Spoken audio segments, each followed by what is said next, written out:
You write that down, please. It's the small differences that makes the big differences. And the way you think determines how you act. Please write that down. The way you think determines how you act. Amen. And some people right now, they got aught with you. They got proclivity with you. They're feeling some kind of way towards you. Now all of a sudden they can't eat from you. They don't want to be around you. It's simply because now what they think is now the way that they start acting. And it's sad that we have grown adults. We have grown leaders that act like children.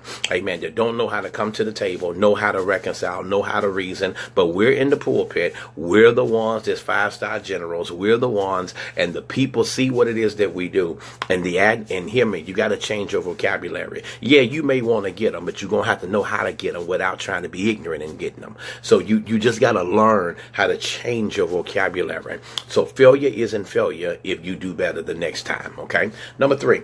Pay little attention to the odds. Pay little attention to the odds. If you feel that the odds are stacked against you, guess what? So what? Amen. I work better when there's pressure on me. I work a whole lot better. Amen. I work a whole lot better. Amen. When I know, amen, that the pressure that I have. Amen. Because it makes me dig deep. It makes my roots get stronger. And that's one of the reasons why I have been able for 30 years to be able to do ministry. Amen. Because my roots run deep. Every person who has ever achieved anything significant in their life had to overcome some odds. The problem that most people are having is that it is not the odds, but they sell themselves short. Y'all ain't liking me today. Most people, and those of you right now, you're listening to me right now. Some of you, you think too small, you aim too low, and you quit too soon. Did y'all hear what I say? Yeah. Come on, let's get delivered. Let's get delivered right there. Amen. Most of you, you think too small, you aim too low, and you quit too soon. Amen. Come on. That's it. Come on. Let's get delivered. There it is. And when it comes to the thing that you love the most, the things that you were made to do, you should aim high. The odd matter, watch this here, is very little, because some of you right now, you fall. You fall because you say, this is too much for me. I got to quit. You start acting all crazy. You start acting 100%. You start acting all willy-nilly. When you and your emotions, it's just a bad day. And then when everybody's supposed to come back, when you come back. No, it don't work that way. You are a champion in the art of living. Amen. But you gotta have to learn how to reach your goals, and your odds has not stacked up against you. You have stacked them up against yourself. And sometimes you're gonna have to understand greater comes later, but there's about to be a major benefit that's getting ready to hit you in this season. Okay. Number 4. All right. Let failure point you to success. Let failure point you to success. I am one that will tell you right now, failure is the productive part of success. All right, it is the productive part of success. It provides the road for you. And hear me, if you never travel this way again, the mountain that you don't want to climb again, or the valley that you don't want to cross again, you're never going to get it if you don't be pointed towards success. At the time when you're making the mistakes, it feels like that you're not getting nowhere. But let me tell you something. When you making a mistake, I'm telling you now, it don't feel like the kiss of Jesus is nowhere around you. But I'm telling you, when you have the point of success, you're going to aim high, and your heights are going to make you go deeper, going to make you go lower, to make you ascend a whole lot higher. I'm on a plane every week, and I remember one time I was on a plane, and a lady was sitting, and I was in first class. Never forget, I was flying in first class, and it was like 9 seats in first class, and the lady said to me, Mr. Peters, can you move to seat 9A? I said, first of all, I paid for this first class seat. I want to sit in my seat. This is what she said. She said, you're throwing the weight off of the plane. I said, so none of these other 8 up here are throwing the weight off? She said, it's on this side. I said, okay, fine. I said, can I come back to my seat when we take off? She said, most definitely. I went back to 9. When I sat in 9, I could see that the weight began to shift the moment we went up into the air. Did y'all hear what I said? Because some of you right now that's listening to me, you never want to point towards a success because you look at the vicar of the Wakefield. And I'm telling you right now, my failures drove me to God. If I had the right attitude, it led me to what I need to be doing. I am at a season of my life where I'm learning that all of my failures, all of my shortcomings, all the way I handle things, all the way that I handle people is pointing me towards my success. Because I realize that when you attract a certain group of people, a certain style of people, I'm telling you, you're going to find yourself into a whole nother dimension, but your failures got to point you towards your success. Are you listening to me? And some of you you right now, you're throwing the weight of your plane off because you're not in the right position when it's time to take off. Some of you right now, you have taken off prematurely, and that's why you have a lot of turbulence before you can even level out. I'm telling you, you got to point your failures towards success and start looking at them as life lessons and not life curses. All right. Number 5, learn from the mistakes. Let me go right here. I learned more by my failures than I did my success. All right. Because I had to learn how to look at, some stuff because of my attitude at the time.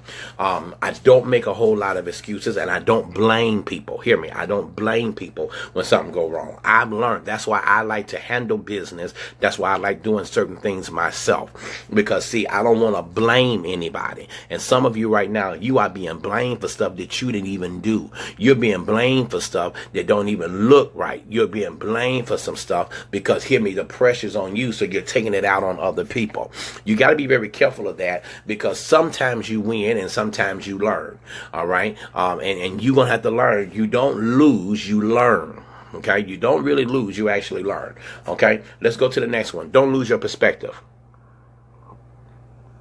Don't lose your perspective. Don't lose your perspective.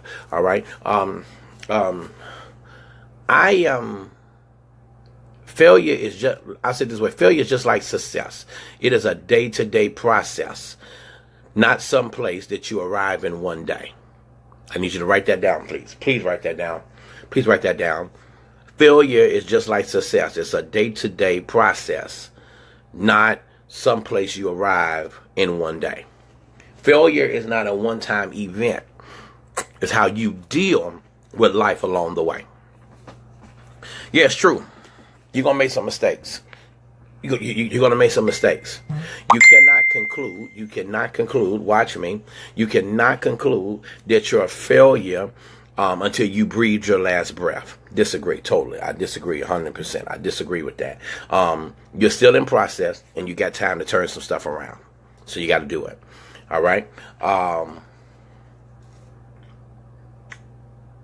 I'm trying to see. I won't say it yet. I won't say that yet. Okay. Don't give up. Don't give up. Don't give up. Failure doesn't mean that you'll never succeed. It just means that it takes longer. Okay. I'm getting ready to come through the pain on something in a few minutes, because I'm getting ready to. This is what I said. All of that. That was my introduction. I took 24 minutes for my introduction to really come through you hard for these last 8 minutes. Okay. This is why I say I got to say it now. How can your attitude be the decision maker or the difference concerning failure? All right, here we go. Number 1, expectations. I need you to look at these 4 things I'm getting ready to say. What's usually the forecast for your day? Some of you right now, you either cloudy or you're sunny. Are you someone who gets things mostly done? Do they go right or wrong? What percentage of the time do you expect to succeed at some stuff? All right. So you got to have expectations. The second one is self-image. Y'all ready? Here we go. How do you see yourself when it comes to failure? This is going to probably be the most difficult thing that you're going to have to discern. Do you believe that you're highly competent? Do you believe that you can win? Do you believe that even though you may have one minor setback, that it is the setup for the comeback? Or do you basically quit because it just wiped you out because you didn't think that you would overcome it? All right. Here's the third thing, risk. What's the role of risk in your life? Is risk a normalcy? Is risk part of your healthy part for success? What is your risk costing you? And number 4, tenacity. Okay. All right. We're going right back to it. All right. Now here we go. But to ask you a couple questions, I'm going to ask you about 7. That's why I say I got 6 minutes left. Have people I know failed? What was their story of comeback? Am I grateful for the experience in spite of the outcome? Did I fail because of another person or because of my own situation? Are you willing to accept you for what happened? Are you willing to look at you for what happened? Because sometimes people are not willing to look at themselves, so that's why they struggle in certain areas. That's why they look at themselves in certain areas, because they don't believe that it's always them. Some of us right now, we're not a failure because that job ended. We're not a failure because somebody walked away from us. We're not a failure because other people decided that it was time for them to do something different. But you're going to have to learn in this season, until you get in front of it, own it, you're going to stay stuck where you are. Y'all got that? What part of my failure is going to turn around and work out for my good? What's really going to work out for my good? Are you willing to pay for it at all costs? Are you willing to transcend to the place that you need to be? Last point, and I'm out of here. I'm telling you right now, though you just listening to me,